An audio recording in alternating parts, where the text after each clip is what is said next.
Hello, everyone. Welcome to Grid Live Wrap Up. Joe Samaniego here, along with Kobe Lambert from the Podium Fish and Adam Lemeries. A big thank you to our Patreon subscribers. Come to show Mark and Robin. They helped make this weekend at Portland International Raceway possible. A big thank you to them. You too can help us get to the track more often.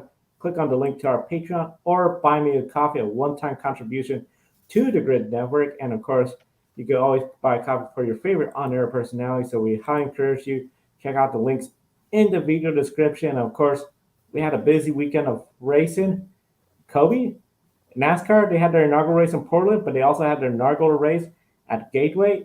And just like the Portland race, this one led a lot of fans talking about everything on the track, and we saw some tempers flaring up, especially between Chastain and Hamlin. Oh yeah, Ross Chastain and Denny Hamlin really went at it. Probably a lot more action in this NASCAR Cup race than we expected, and it was the inaugural NASCAR Cup Series race at Worldwide Technology Raceway, also known as Gateway. It lived up to all the hype, producing drama, hot tempers, and we have plenty to discuss. So let's get with it.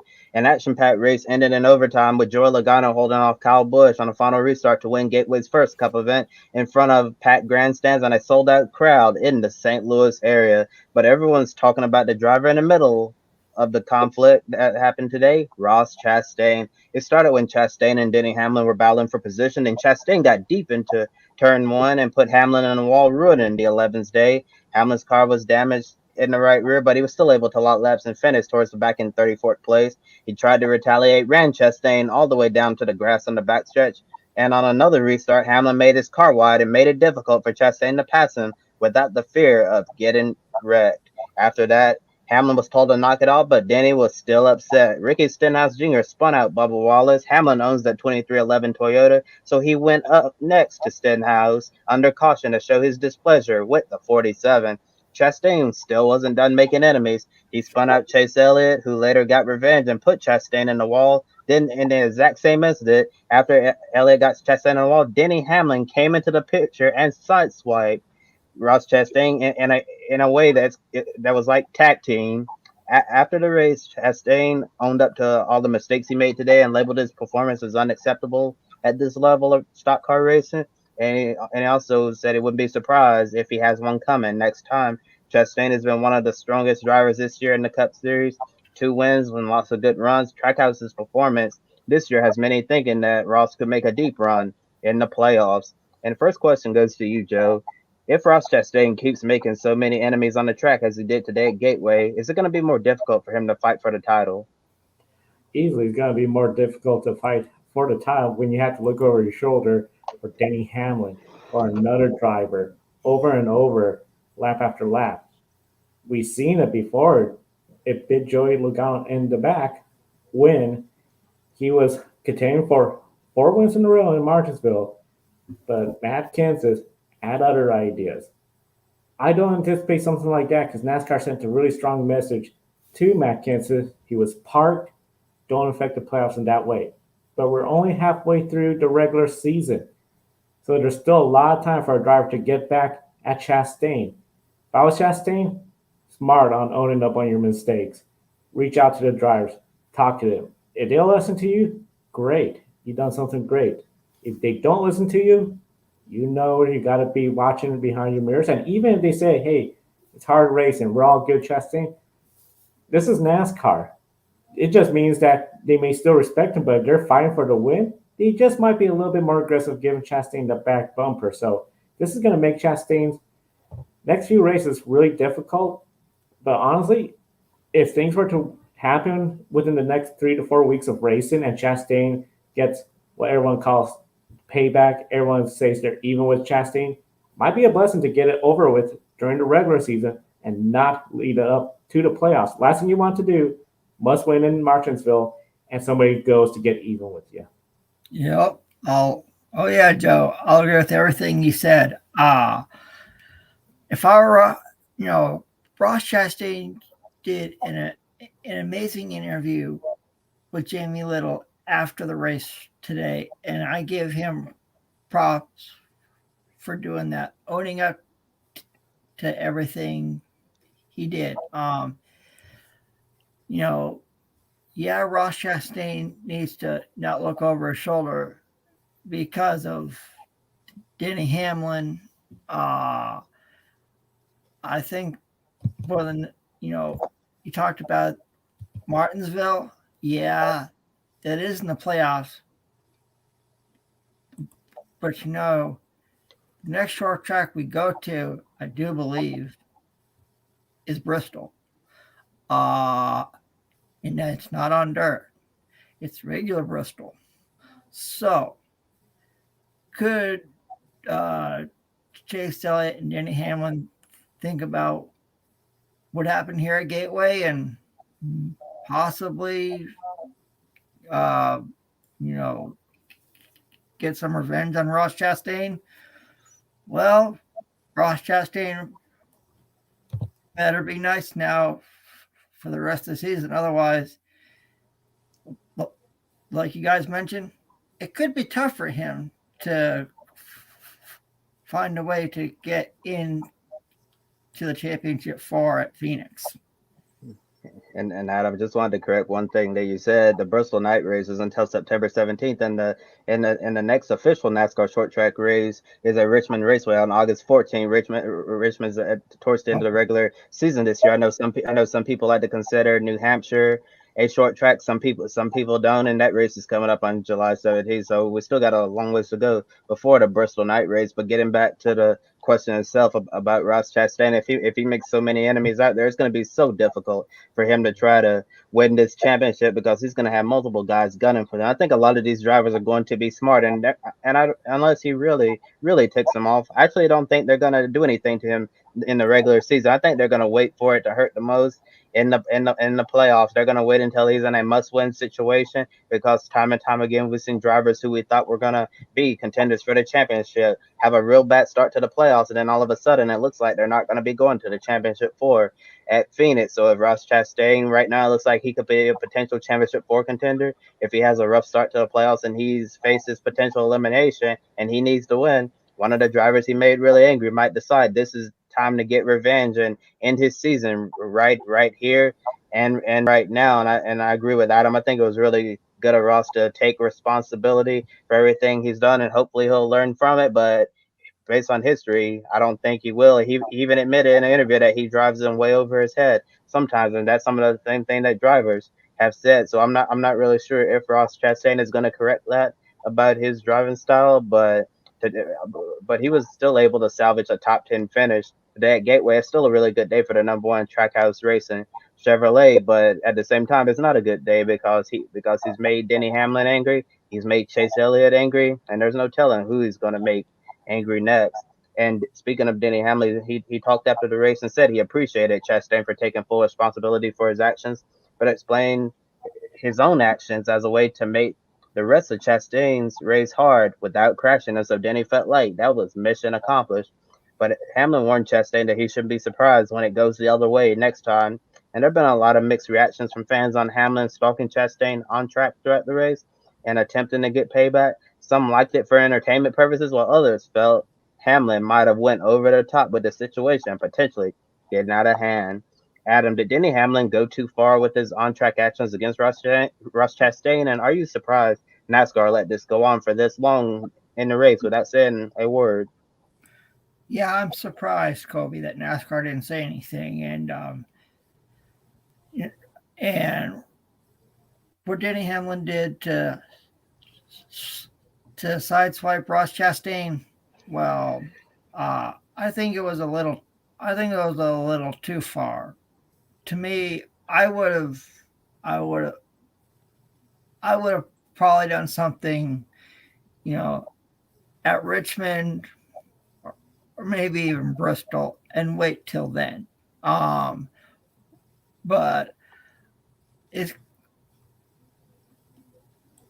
like you mentioned, Ross Chastain better watch out at the next short track race at Richmond. Otherwise, Denny,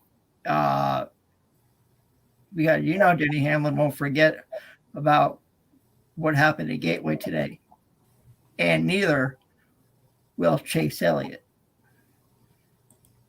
Oh no, they won't forget at all. Ross Chastain certainly has quite a target on his back moving forward. And I was actually really surprised by Denny Hamlin's behavior today. I've seen him upset before, but usually Denny will save it for after the race and take care of it then. But he took care of it out on the racetrack.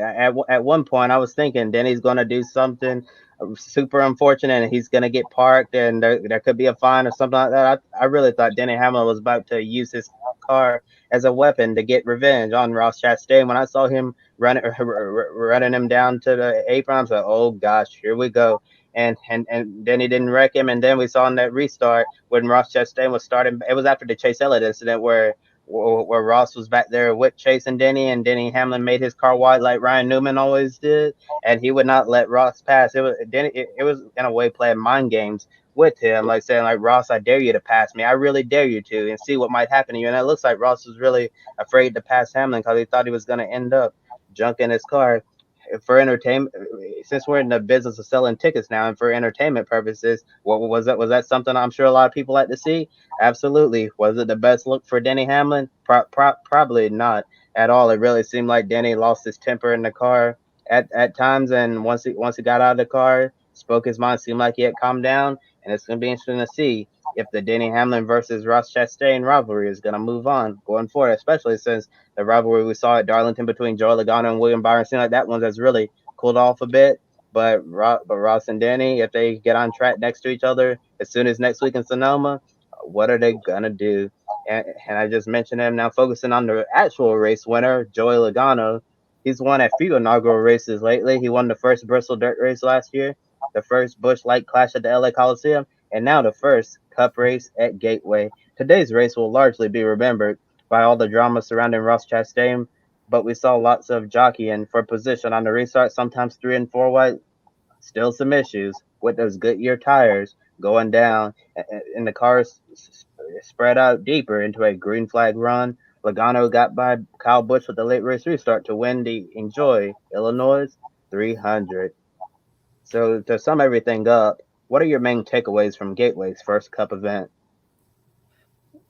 Well, to me, I think it was it was sold out, and I can say I was really happy to see NASCAR Gateway. And if you watch the race in stage 2, they had a fellow driver from the St. Louis area on the telecast. Now it's Kenny Wallace. The Wallace family has been in NASCAR for a long, long time. So we think about Rusty Wallace and all the success he had. Kenny Wallace, he won in the Xfinity Series back then called the Busch Series. And then Mike Wallace has had some success in NASCAR as well. So, overall, it was nice to see a lot of families at the track today in the stands.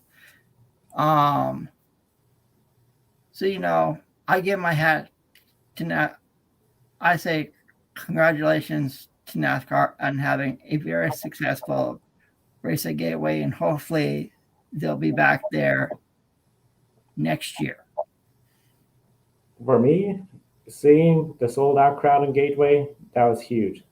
Seeing the good racing that we had there, because there was talk about will there be passing, will there be any passing? We saw a lot, and the fans, I think, left happy. What we're going to look at is what's going to happen next year, that second year, because now it's like, okay, a lot of people went to their first race at Gateway. Will they wait for Gateway? Will they go to another track in the area, like Kansas or down the southeast, or they travel to St. Louis for some reason during that weekend, caught the NASCAR race? It's really going to be interesting to see what NASCAR will also look at, because we know of their new 2024 schedule plans. There could be a lot of changes. Gateway has been around for a long time. CART used to run there in the late 90s. It's always been a pretty nice facility. Yes, NASCAR then started sending the Truck Series there. We had some Xfinity Series races there, including the infamous finish between Brad Keselowski, Carl Edwards on the last lap. That big wreck. Feel like it's been a little too long for NASCAR to send the Cup Series there. This is a market. They're right there on the doorsteps of St. Louis, Missouri, big city, a lot of people in that area. This is, I think, a great move for NASCAR. So my takeaway from this is look at what's going to happen next year. If we have another successful event, expect Gateway to be around long term for the Cup Series. We know there's a lot of rumors about potential tracks being added to the schedule on a rotating basis, some tracks being dropped, some tracks being added. This is a really good indicator, I feel, of NASCAR testing the waters and then seeing what's going to happen 2024 and beyond. And if Gateway could do what they did this year, next year, I think Gateway could be easily a fixture of the series. Well, Joe, by the end of this race weekend, I think the only people who are happy with Ross Chastain probably the staff that work at Gateway, because he gave them a whole bunch of promotional material to use for next year. And you know, NASCAR often promotes crashes and drama and stuff like that. And Ross Chastain, Denny Hamlin, I'm sure on televisions next year, if Gateway's returns to the schedule around the time before the races happen, maybe like 3-4 weeks beforehand, leading up to the show, you're probably going to see Ross Chastain and Denny Hamlin on TV trying to sell tickets for this event. And you know that's what it's really all about nowadays. Entertainment. We saw a lot of great racing on the restarts. Then all the drama. Hamlin versus Chastain versus Elliott. Then Hamlin getting really upset with Ricky Stenhouse Jr. for wrecking one of his cars. This race really had everything. And after Ryan Blaney's comments entering the weekend saying that he thought it was going to be really hard to pass and it was going to be a race for track position, I actually had low expectations coming into this race. Cars races earlier this year at Richmond and Martinsville, which weren't particularly exciting. And since Gateway is a shorter oval track, I kept my expectations modest, but I think it certainly exceeded my expectations today. Yeah, there's still some work to do with the next gen car on this style of racetrack. The cars did get spread out over the restart, and it was much more difficult to pass. So I guess Blaney was right about track position and all of that, but overall, I think all of the drama and the close action on the restarts really made Gateway a successful show in its first NASCAR Cup Series event. And Joe, you mentioned the St. Louis market. I think it's good that NASCAR is willing to take chances, explore new markets like this. That I'm sure looking at the crowd, there were a lot of people that really enjoyed the show. Saw a lot of diversity in that crowd too, which is always a great thing. And then Joe, I know you're going to talk about this towards the end of our show tonight at Portland International Raceway. NASCAR returning to the Pacific Northwest markets. Some people got in a debate whether or not Portland should host a Cup race in the future. I know there's a lot to discuss there, both pros and cons to all of that. But overall, I think the NASCAR Cup Series at Gateway had a successful first event. And next, here's Joshua Birch with the recap of the MotoGP race in Catalunya. Hello, everybody. Sorry I couldn't be with you again tonight, but we've done everything as well. It's 1 a.m. in the UK as well, but right when we're recording this, it's 5 to 11, so not too long. Let's talk about MotoGP then as well, and what a great race it was. It was a dramatic start as well. Let's update you first of all on Nakagami, Bagnaia and Rins. Down to turn 1. Nakagami trail braked and lost the rear, so he slowed round. He tagged the back of Alex Rins. That resulted in Rins having a high side, flying up and landing on the back as well, and on his left wrist. That's the one I'm looking for. I've just come off from IndyCar. Left wrist as well, and damaged his coccyx as well at the back. They've both been taken to hospital, Nakagami and Rins as well. Rins got a suspected fracture to his wrist. Nakagami, we're not hearing anything at the moment, but it's no serious conditions. But what happened was he brought down Pepper Bagnaia as well, because when he came down, the bike slid into Rins, and then the face helmet as well of Nakagami went straight onto the back tyre of Pepper Bagnaia, ripped off the visor and slung him head around as well. So 2 big headaches as well. So he's got a concussion, we know that, and he's having to be treated at the hospital. So we're hoping Nakagami for more positive news tomorrow. First news is he's okay, he's conscious, but we've got to wait for more news after. Certainly going to be out for a couple of races, maybe even Alex Rins as well. Second thing as well after that, Fabio Quartararo got away at the front and just dominated. The last 10 things was about 10 seconds over as well. So great race from him. But late on in the race as well, Aleix Espargaro was running second and then thought it was the last lap and took the checkered flag, only to find out there was one more lap to go. So he was celebrating, disappointed he was second, went straight on at the first corner, looked behind him and thought, oh, everyone's still racing. Oh, no, hang on a minute, it's not the last lap. and finished 5th. So he threw away the podium. That gave it to Jorge Martin, who got a home race podium, and to that as well of Johan Zarco, who finished in 3rd place. So it was a strange race all the way around. 7 retirements in the opening 5 laps. That is insane. Everybody just kept going down as well throughout the order as well, and kept retiring as well. Bike failure was the cause of many of those issues as well. So it was a crazy MotoGP race as well. It does give the championship advantage to Fabio Quartararo, though. He's got a big run now. I think it's a 23-point advantage in the standings. That's nearly a race win over that of Aleix Espargaro. Bagnaia has dropped out. He's now more than 66 back. Zarco's jumped up to 4th as well. But this was an important weekend. The top 4 in the championship, bar Quartararo, all had problems. 2, 3, 4, 5 all had issues in today's race as well. And it has affected everything massively, which gives Quartararo, Mr. Consistent, the advantage. 2-week break now before we go over to Germany as well, and then on to Assen at the halfway point of the season. And right now, at this stage, it looks like it's Fabio Quartararo for a 2nd year running. I don't know if that's exciting me or disappointing me, because I wanted a battle. But right now, it's just slipping away. They can't be these mistakes in a long season. They just can't. Have a great rest of the show, and I'll see you next week for Le Mans. A big one as well. Might not be on the Grid live shows, but I'll certainly be around. So I'll be on the encore as well. So have a great one. See you tomorrow. Yeah, we're all looking forward to the 24 Hours of Le Mans. Always a great spectacle to watch every year, and what a tough race for Aleix Espargaro there. He sounds like he definitely pulled a Martin there. I thought the race was over before it was actually over. And pretty embarrassing, but I'm sure he'll learn from that, and he'll never make the same mistake twice. And next, moving on to the Ntt Indycar Series. Last year, Will Power was destined to win at Belle Isle until a late race red flag forced the cars to come down pit road. Unfortunately, Power's car wouldn't refire, and that cost him the win that day. However, his fortunes turned around on an almost caution-free day. Rinus VeeKay crashed into the tire barriers on the last lap, the only incident of the day that brought out the yellow. Power came from 16th starting spot to win the final Chevrolet Detroit Grand Prix at Belle Isle Park on a 2-stop strategy. Power leaves Detroit as the championship points leader by 3 points over Indy 500 champion Marcus Ericsson. After a tough Indy 500 that ended his top 5 streak, can this win at Detroit be the start of another top 5 streak? I do believe so, Kobe. And it was kind of only one caution, like you mentioned, in Detroit.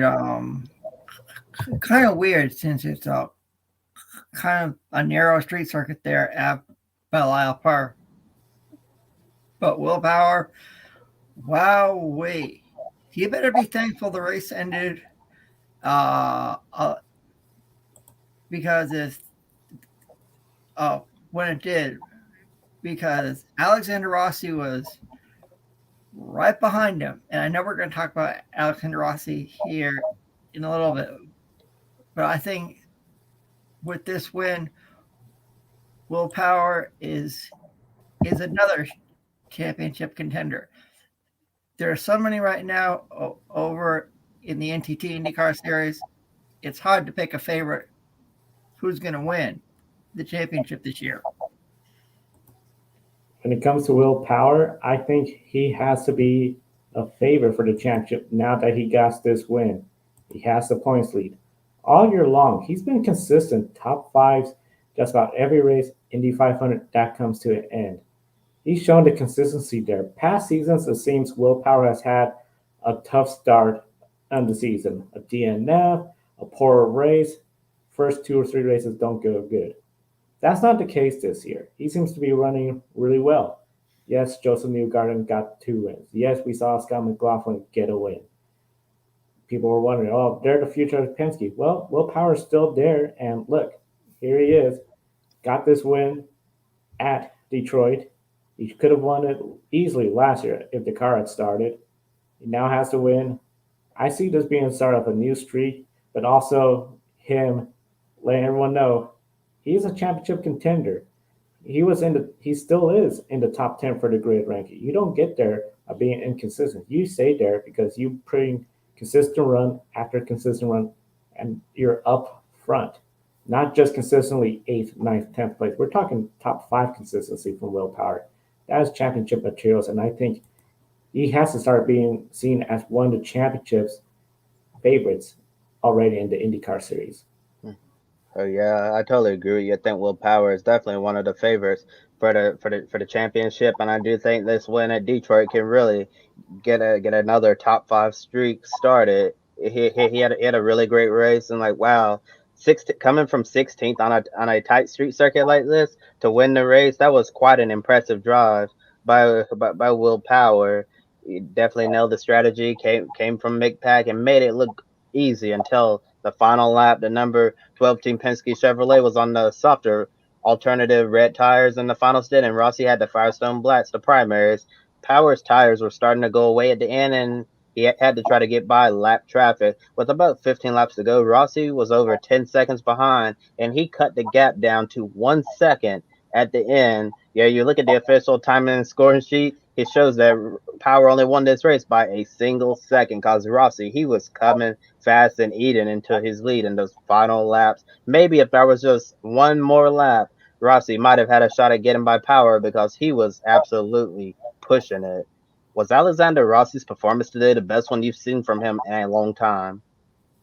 Absolutely. And I think the announcement with him going to Air McLaren SB next year, I think that's given him some confidence over Andretti Autosport.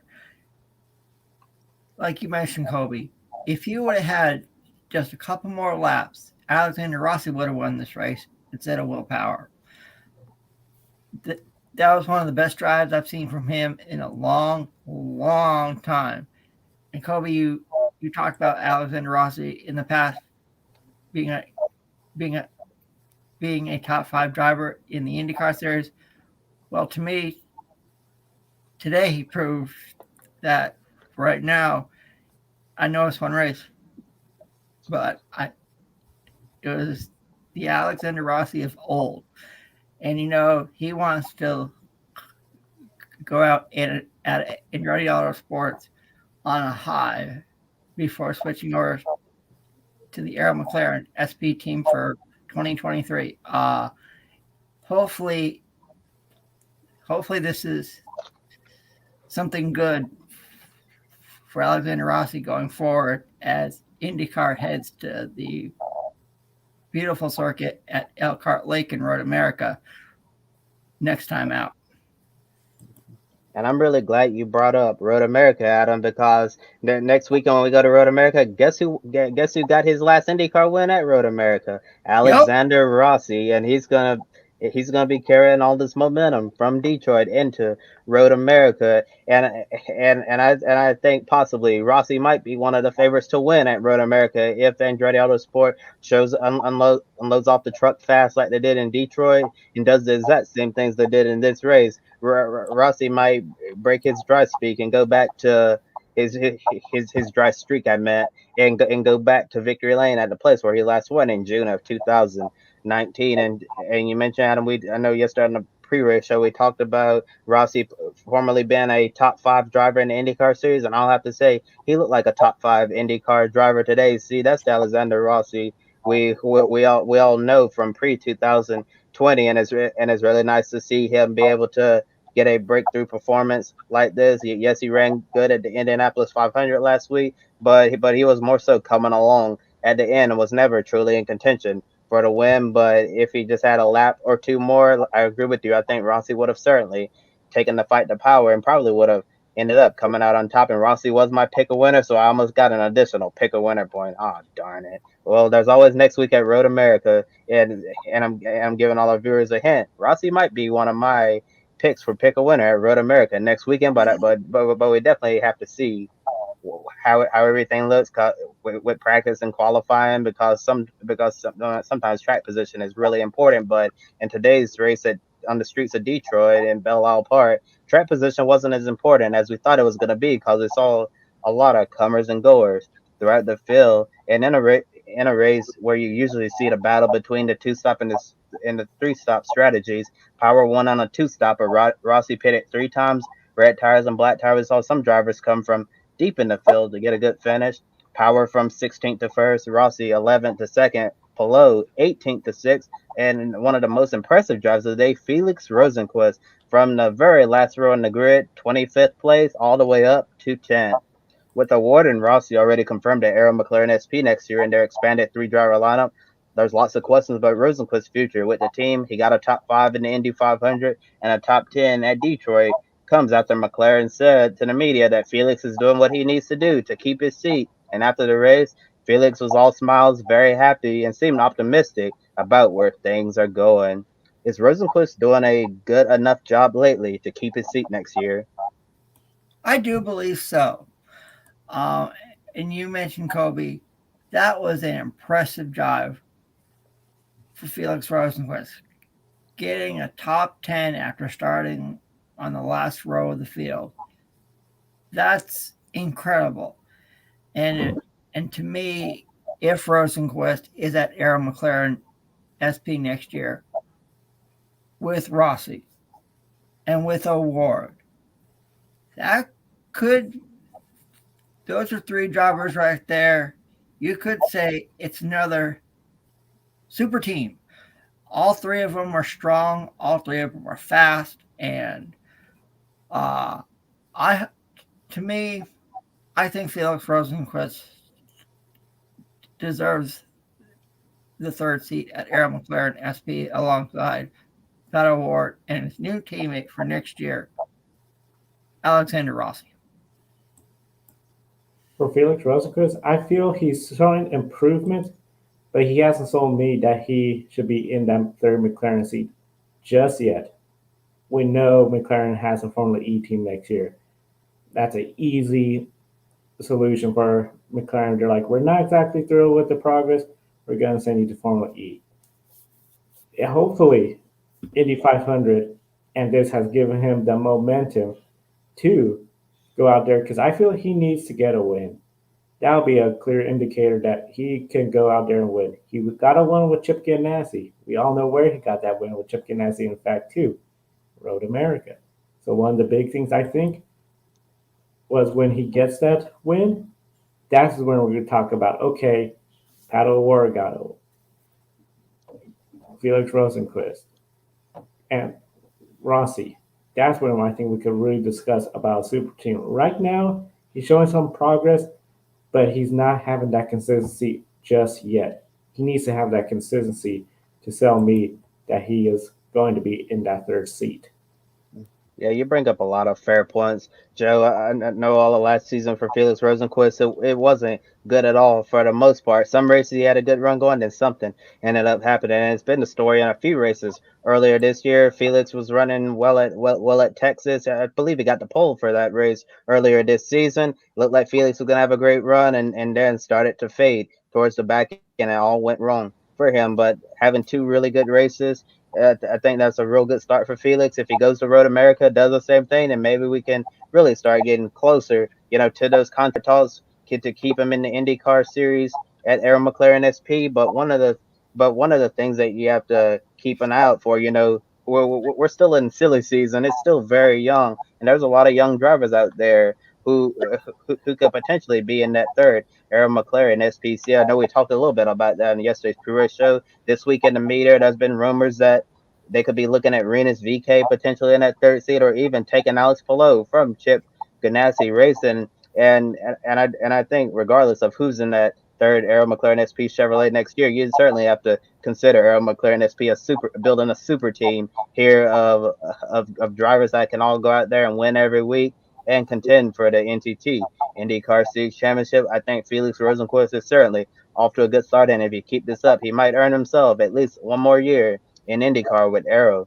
McLaren SP, or maybe good enough to get another team who'll be interested in retaining his services, or some of the rumors we heard from Europe. Joe, you mentioned that McLaren could potentially keep Rosenquist, but shifting over to their Formula E program that they're starting up next season. And Felix, he's already had success in the Formula E World Championship, so he'd be able to slide in over there and feel right at home. And next, switching gears to the IMSA WeatherTech Sports Car Championship, they also made their final stop at Belle Isle Park, and that show ended with a bang. Only 1.6 seconds separating the 4 DPI prototypes going for the overall win. 3 Cadillacs and an Acura. Ringer Van der Zande held off intense pressure at the end to give the number 01 Chip Ganassi Racing Cadillac DPI and co-driver Sebastian Bourdais their second win of the season. Completing the podium were Meyer Shank Racing, Oliver Jarvis, Tom Blomqvist, and the 02 Ganassi Cadillac drivers Alice Lynn and Earl Bamber, who got into a very intense battle with Pippo Durrani during the final minutes of the race. And speaking of Durrani, while he brought the number 31 Wheeling Engineering Cadillac across the line and forward, the prototype fell post-race inspection for being underweight and got put at the back of the DPI class in the end. A disappointing ending for the defending DPI champions Action Express, who brought in Frenchman Olivier Pla to replace a struggling Tristan Nunez in the driver lineup. A poor Ports finish in Detroit likely means the chances of Durrani and Action Express repeating as champions have really started to slip away. With another IMSA race coming up in a few weeks' time, will the addition of Olivier Pla to the driver lineup make a difference over time, or do the problems at Action Express appear to go deeper than that? Well, this was just one race that Olivier Pla replaced Tristan Nunez, and I think we have to. I think we have to give it some more time to see if Olivier Pla is a good co-driver with Pippo Durrani. The next time out is for IMSA is at the sale in 6 hours of the Glen. So I'm assuming there will be another driver with that Whelen engineering team. So it'll take some pressure off of Olivier Pla.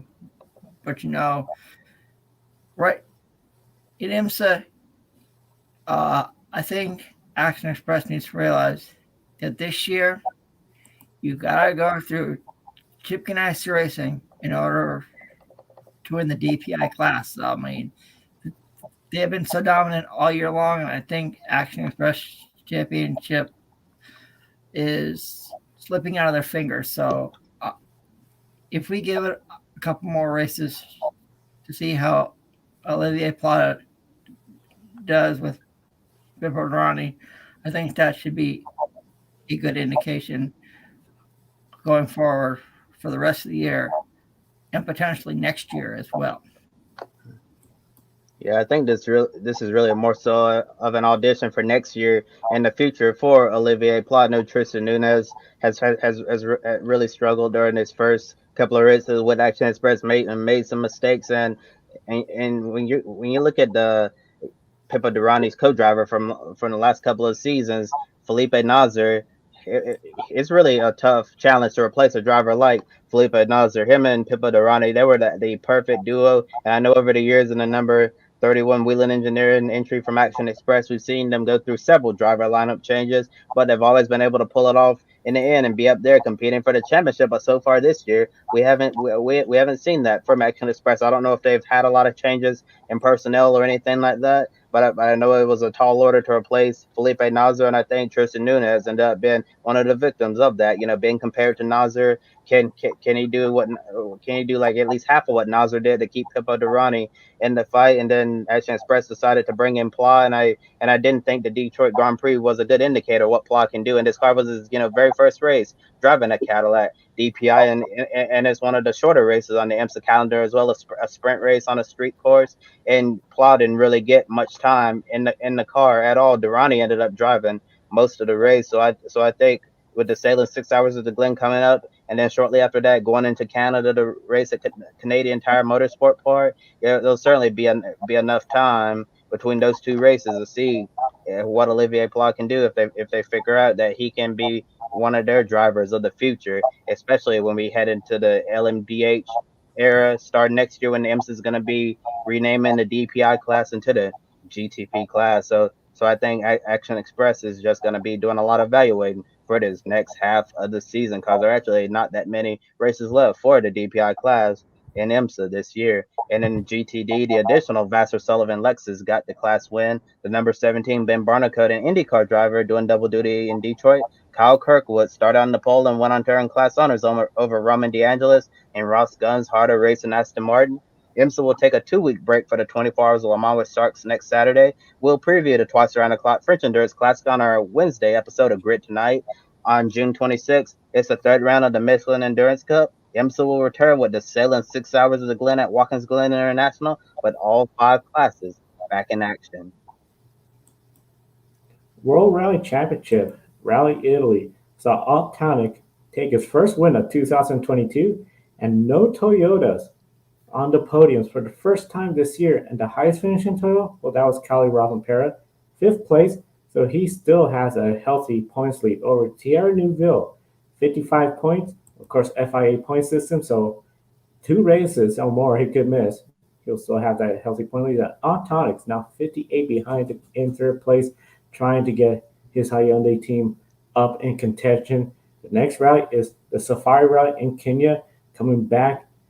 It's been a long time since we had to ride Kenya. That's a big popular fan favorite. So it's going to be really interesting to see who could be a favorite in that rally. That's going to be June 23rd through the 26th. And of course, World Rally Championship is part of the grid ranking. Yeah, and speaking of the great ranking, let's take a look at it. Cali Rossi lost ground to Shane Van Gisbergen with his 5th place finish, but is still in 2nd place. Will Power is now up to 3rd with his win and consistently running up front. Ross Chastain 8th, the lowest he's been in the grid ranking this year. Stoffel Van Dorn still in the top 10. All 8 series are in the top 10, with Formula One and MotoGP having 2 so far. Taking a look at the full grid ranking, Mitch Evans moves up to 14th, earning his 3rd win of 2022 in Indonesia. Alex Palou is ahead in 13th, but this is the lowest he has been in the grid ranking. Last year was his first year in the ranking. Kyle Busch moved ahead of Palou and is up to 12th. Kurt Busch from 2311 Racing and finally enters the grid ranking, and that's the first time for that team to get in. You can follow the grid ranking on Twitter at Grid Ranking and learn more at gridranking.com. Before we get to our Grid One Shining moment, we want to ask Joe for his final thoughts on the NASCAR Xfinity Series inaugural race weekend at Portland. AJ Allmendinger won an eventful race, saw mixed weather conditions and tempers on display between a few drivers, especially Sheldon Creed giving the double bird to Jade Buford after his race was ruined. So, Joe, what are your main takeaways from the very first NASCAR Xfinity Series race weekend at Portland International Raceway? The first takeaway I would say is NASCAR, they have to look at the Pacific Northwest. Portland International Raceway, while we know some drivers like Noah Gragson were a bit critical of the track, a lot of folks have talked about how the track is not exactly as far as amenities compared to SMI or NASCAR tracks. You look at the population of the Pacific Northwest. Seattle is less than 3 hours away. Most of the population in Oregon is between Portland and Eugene, which is just an hour and a half south of it. You have people from all over the Pacific Northwest coming from Washington, Oregon, Idaho, even Alaska, Canada. I bet there was people from there as well too. And they were not just there like, oh, this is a car race, let's check it out. We saw fans with Bubba Wallace shirts, Kyle Larson shirts, Ryan Blaney, NASCAR fans. While Ben and I were there, we talked to folks.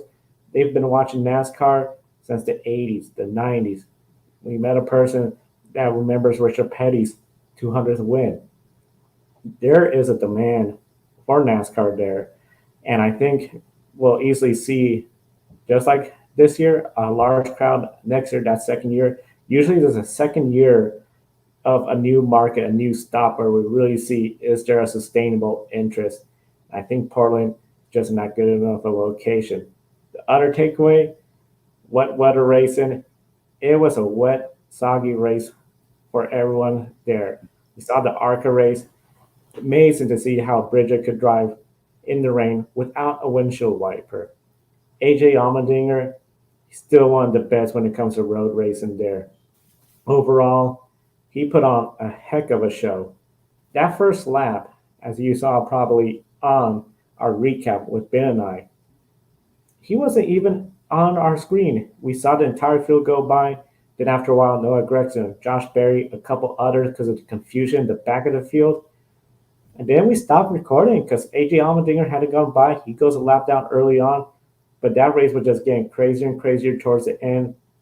AJ Allmendinger gets the win. The thing too, when we shot AJ getting the lead from Matt Snyder, the next time he came around, the crowd at the festival corners were just applauding him. They recognized the kind of race he had, going from last, a lap down, off the course 3 or 4 times. I've lost count, and still put himself in contention. The fans really respect what AJ Allmendinger did. It was a very popular win out there. And thirdly, a big congratulations to all the volunteers that made this possible at Portland International Raceway. It's always something else when you have a brand new event. I-5 was backfilled. And we saw that it was going to be coming. And still, Portland had bus service, the TriMet, public transit for the racetrack, still the huge amount of fans there. Yes, there's room for improvement for Portland International Raceway. The volunteers there, green safe reproduction promotion. But overall, I think this has to be a solid A for the weekend.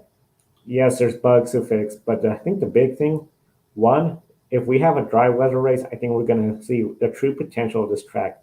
We know drivers like Colton Herta likes this track when we talked to him last year. I think with a dry track, we'll get better racing. A lot of people wonder, could Ty Gibbs have controlled that race without the incident with Jesse Wuji? We'll never know. And then thirdly, the fans, the support. There's a lot of car racing in the Pacific Northwest. Monroe, Washington. There's tracks in Oregon, Alaska Raceway Park, and NASCAR home track. This is an untapped market. The challenge will be finding a weekend that's clear and sunny, but that's the Pacific Northwest. I think Portland is a great spot, a great start for NASCAR's venture here. As you can tell, I'm sorry running out of voice.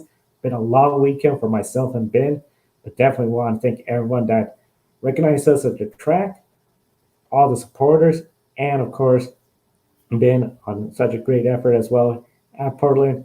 And what a weekend, but it's good to be back with where we're not soaking wet as well. Yeah, I can remember when the Truck Series was known as the NASCAR Craftsman Truck Series. They ran at Monroe, Washington, and at Portland International Raceway, and I think at Evergreen Speedway. So there is a market there, and I was really happy to see that the NASCAR Xfinity Series was there, and hopefully they'll be back next year. And now it's time for our grid one shining moment from this cornucopia of motorsports weekend. So I'll start with you, Joe. What's your grid one shining moment? My shining moment has to easily go to AJ Allmendinger for the performance he did at Portland International Raceway. I know usually we don't talk about the Xfinity Series. That's up for Ben, Brandon, which they'll be on the air tomorrow to discuss the Xfinity Series and the Arca Menards West race at Portland. But AJ Allmendinger, this was an example of never give up, keep racing hard each and every lap. He missed the start of the race. He went to pit road. He fell a lap down. He went off several times. It looked like it was over, but he just kept working his way towards the front.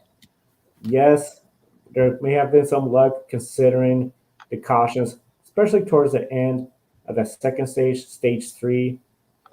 But boy, he put on an effort to get that lead, and seeing the crowd respond, acknowledging how hard he raced to go from last, a lap down, to victory lane, that is something I won't forget. And I think it really shows there are motorsports fans out there that will appreciate such a drive like that, no matter if they beat their favorite driver. Last lap down to the win, that's something you got to recognize. Yeah, definitely something you need to recognize and respect. We're probably not surprised by the fact that AJ Allmendinger won a road course race in the NASCAR Xfinity Series, but the more surprising thing is everything you mentioned, Joe. All of the things he had to go through to win a race. That's probably the most hardest race he's ever had to win in his life. You mentioned so many things going on. Had to have some really funky starts at the beginning where we only had like half of the field at the green flag, and then the rest of the half of the field is single file trying to catch up or whatever. It was just really chaotic at the start, and AJ went off multiple times, and he still found a way to win that race. I have no idea how he did it, but it was definitely quite a drive for him. And And my grid one shining moment for this weekend, certainly I'm going to give it to NASCAR for for exploring new marketplaces. First returning to the Pacific Northwest up in Portland. I was surprised by looking at the crowd. To be honest with you, it looked like those fans weren't attending a NASCAR Xfinity race. It looked like they were attending a NASCAR Cup Series event. It looked like there was definitely a great atmosphere. And also have to give a big shout out to all of those fans who were willing to sit out there in the rain and watch a race, because there's not a lot of people I know that would be willing to sit out and watch an event unless it's like a big football game or something like that. So definitely a lot of passionate fans up in the Pacific Northwest, and it'll be interesting to see if NASCAR will return to Portland next year, and in the next few years potentially bring the NASCAR Cup Series. And you mentioned the track's not perfect, the facility is not perfect. I'm sure, but before the Cup Series come, they might consider investing in Portland, making some upgrades to the race circuit. But overall, I think it was a successful NASCAR Xfinity Series weekend, all things considered, with the weather and all of that. And some people also wondered if NASCAR might potentially look at a different date for Portland in one of the parts of the year where it's not raining as much. And then NASCAR going to the St. Louis market and Gateway. Wow, did the first Cup race not disappoint at all? And I think, although he made a lot of people mad today, I think Ross Chastain really helped make the show what it was today. Yeah, we saw a lot of great racing on the restart, but a lot of people are going to remember Ross Chastain versus Denny Hamlin from this race. And as I said earlier in the show, I think it's going to be in a lot of promotionals if NASCAR decides to return to Gateway next year. And I have a feeling that NASCAR will probably go back to Gateway in 2023. And also before we move on with Adam, one shining moment, well, I want to say that we're thinking about Carson Hocevar. He was involved in a really scary crash in the Truck Series race at Gateway, got turned around by Derek Kraus at the end and got hit head on by Tyler Hill. It was just a really unfortunate thing to see happen to Carson. He was on the radio. He was in pain, asking the safety crew for help. Something's wrong with the lower extremity on his right leg, and he's planning to post further updates when he has them. So definitely sending Carson Hocevar some well wishes. And for me, I'm going to let our viewers know something. Today is National Cancer Survivor Day, and I want to talk about a lady who is involved in motorsports. Her name is Lindy Thaxton. Lindy works on the radio at Indianapolis Motor Speedway, and she used to be a part of the IndyCar coverage when it was on Versus. Lindy is a cancer survivor. She's been through 7 surgeries of colorectal cancer. And she is a fighter. If you want to learn more about her, you can go to either Spotify or where you listen to your podcast, because Lindy has one called Life with Lindy, and she talks about her survival and everything she's been through. And Lindy is also a mom. And additionally, she works at Fox 59 up in Indianapolis, Indiana. She's a morning news anchor. So, and also I'll give a call to AJ Allmendinger as well. He flew from Portland out to Gateway, where he'd never seen the track before, and he came home with a top 10 finish. That's pretty incredible after not seeing a track before until Gateway.